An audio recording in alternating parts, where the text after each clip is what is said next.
So let's discuss how one day I was just doing fine. And then the next day, by like 5 o'clock, I did not have a gallbladder. Let's talk about it. We are to talk about one day having a gallbladder, the next day not having a gallbladder. So let's start with the initial diagnosis. The initial diagnosis was I was at home, as I told you in my last vlog, I'm pretty sure. I went down to my parents' house to celebrate my 38th birthday. And in the middle of the night, I had been throwing up and I had like this really burning pain in my chest. And so I was like, what? So once I had thrown up for a couple hours, then I said, I really need to tell my parents that something is wrong. At first, I thought it was because I had dairy, I really wasn't taking care of myself. No, my gallbladder is needing to come out. So we went to the hospital. It had to have been like 4:35 in the morning. They did x-rays, they did tests, all kinds of stuff. And then they said, ma'am, it's your gallbladder and we are going to need to take it out as soon as possible. So by the time they got the tests done, by the time they got everything done, I was able to call my boss while I was working at the time and let them know, hey, I'm going into emergency gallbladder surgery. So that was the morning of the 30th, I'm pretty sure. So then once I think I was in there around 11:30, 12, and the details are a little fuzzy, of course, because I was in so much pain and it was a bit of a whirlwind. By the time I was finished and I left, it had to have been around 4:30, 5 o'clock. It was the summertime, so of course the sun is out for a while. It's out until like around 8 o'clock, you know. So it was a pretty long day. And so the surgery went well. Um, I had to stay awake for a while after I came out of recovery. And I did notice that coming out of recovery was a tiny bit harder than it previously has been. And that probably was because I had such a rough night before the gallbladder was taken out. Previous from that, I had not gotten any sleep. Previous to that, I was throwing up everything that I had eaten. And so recovery was a little bit different, just a tad bit harder, just a tad. Mm, delicioso. Side note, I have been wanting to try coffees from different cultures. When I say cultures, I mean ethnic cultures. There's a place in New York called Haraz Coffee House. It's new. It's the first one in the city under that franchise. They need more of those because the coffee was really delicious. It's a Yemeni coffee company and the coffee is delicious. Um, I had my first drink was a matcha latte and I had a chocolate mosaic piece of cake, I believe it was.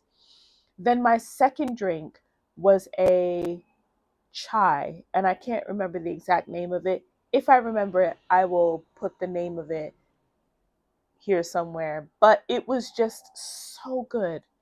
They have saffron lattes, they have coffees and teas with saffron in them. So I'm going to go back. I'm hoping tomorrow and spend some time just sitting there, doing work, reading, all of that stuff before I go to prayer that evening. But I really enjoyed it. That's my side note. Okay, so pre surgery preparations and expectations, I had none of that because it was such a quick turnaround from being sick to having it out. I was just like, okay, so when it comes to Post surgery recovery and the adjustments um, immediately thereafter. The post surgery recovery went really well because I was at my parents' house. So I had my mom, I had my dad, and they were able to, and my brother, and they were able to make me food. They looked after me to make sure that I was not doing too much. And they were very helpful in me not just jumping up and acting as if nothing happened. And by that, I mean me going back to the same foods, the same activities, even for work. They were helping me to navigate what type of leave I needed and how much I needed, which was helpful. So I was out of work for 3 weeks. That was very interesting. I did need the rest, but I did not want to get the rest that way. So that was just a very interesting time. And the eating was a little bit rough and it was a little scary because, you know, before you go into surgery, you have to make sure you don't eat anything, you're only drinking water. I was taking in just fluids, I believe. I did not have any water because the turnaround time was so quick. And you're, because you've gone under anesthesia and you haven't eaten anything, your system has to wake back up again. And so for early adjustments, I was eating a lot of foods that were high in fiber. I was drinking a lot of hot tea, a lot of hot water with lemon, um, drinks that would help to hydrate my system, yet move my digestive system along gently. So there was no coffee, there was no excessive amounts of sugar. It was a lot of eating what I needed and eating what my body needed now that this change has taken place.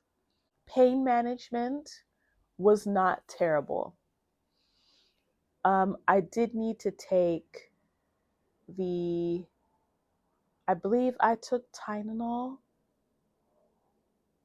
I'm pretty sure I did not take any Oxy or any Percocet. I took the strongest Tylenol that they gave me. And then after a while, I said, I'm not going to continue to take this unless I really actually need it. Because I didn't want to just be taking it to take it. Um, and so I did that. And after, I think around the third week of being at my parents' house, I was able to go without the painkiller for long periods of time. Unless I sat up for a very long time, then I would kind of relax and be like, okay, I need to take the painkiller. I did get up and I did walk around slowly so that my body was able to get used to movement because I did lie down a lot. So that was extremely helpful. This tea is just so good. I love hot tea. Mm, yummy, yummy.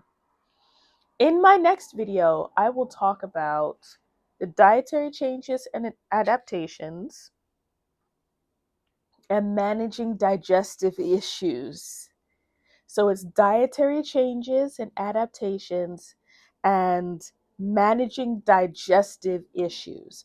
Those will be the next two things that I talk about because they need a video all on their own. Thank you for watching, and I'll see you in the next video.